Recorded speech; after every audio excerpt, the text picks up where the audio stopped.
What's up motherfuckers? Masih ngitung rugi gara-gara saham anjlok kemarin? Belum pada bunuh diri kan?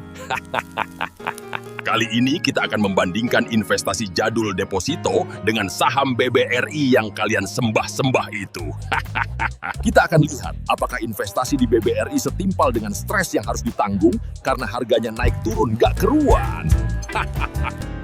Kita asumsikan kamu menempatkan 10 juta rupiah di deposito berjangka pada Mei 2021 dengan bunga 4%. Setelah dipotong pajak 20%, berarti bunga bersih adalah 3,2% per tahun.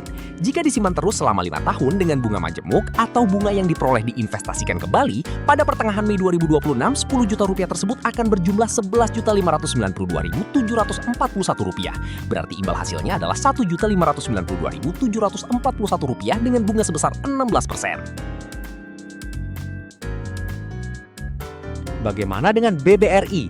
Jika 10 juta tersebut dibelikan saham BBRI pada tanggal 17 Mei 2021 di harga Rp3.536, kamu akan memperoleh saham sejumlah 2.828 lembar. 5 tahun kemudian, pada tanggal 13 Mei 2026, saham BBRI ditutup di harga Rp3.120 atau turun sebesar 13,98% atau hampir 14%.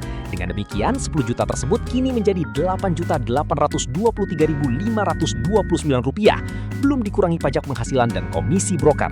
Berarti masih lebih untung berinvestasi di deposito dong daripada di BBRI. Udah begini pasti ada yang protes, tapi kan ada dividen. Apalagi BBRI membagikan dividen tiap tahun. Oke, sekarang mari kita hitung berapa hasil akhir yang diperoleh jika memperhitungkan dividen. Selama Mei 2021 hingga Mei 2026, BBRI telah membagikan dividen sebanyak 7 kali, termasuk dividen interim dan dividen final. Secara rata-rata dividen yield, bukan dividen payout ratio ya, atau persentase dividen dibandingkan dengan harga saham saat dividen dibagikan adalah 6,15% per tahun atau 5,53% setelah dipotong pajak. Dengan demikian, dividen yield bersih selama 5 tahun adalah 28%. Dikurangi dengan penurunan BBRI sebesar 14%, berarti berinvestasi di BBRI selama 5 tahun mulai Mei 2021 hingga Mei 2026 menghasilkan imbal hasil sebesar 14%. Ini berarti lebih rendah sebesar 2 percentage point dibandingkan dengan deposito. What the fuck? Serius loh? Ya serius lah, masa bercanda? Lo nggak tahu orang-orang udah rugi berapa?